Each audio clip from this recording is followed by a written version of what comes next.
আসসালামু আলাইকুম ওরহমতুল্লাহি ওবরাকাতু। দেশে প্রবাসে কাছে দূরে যে যেখান থেকে আমাদের সাথে আছেন আপনাদের প্রত্যেককে মোবারকবাদ। স্বপ্নের ব্যাখ্যার মধ্যে আজকে যেই স্বপ্নের ব্যাখ্যাটা আপনাদের সঙ্গে আলোচনা করব খুবই চমৎকার।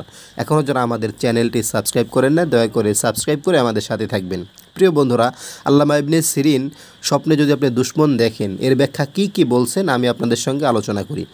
দুশ্মনের উপর বিজয় হতে দেখা উদ্দেশ্য সফল হবে, দুশ্মন তাকে পরাজিত করতে দেখা বিপরীত ব্যাখ্যা হবে।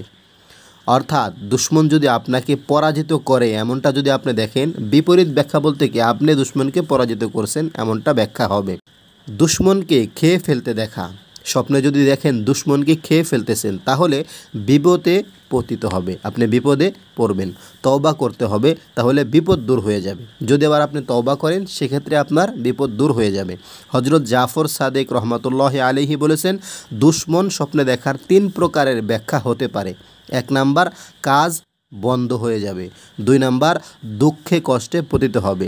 3 নাম্বার, আর্থিক ক্ষতি হবে। প্রিয় বন্ধুরা, স্বপ্নে দুশ্মন দেখলে কি ব্যাখ্যা হতে পারে সমস্ত বিষয়গুলো আমি আপনাদের সঙ্গে আলোচনা করলাম।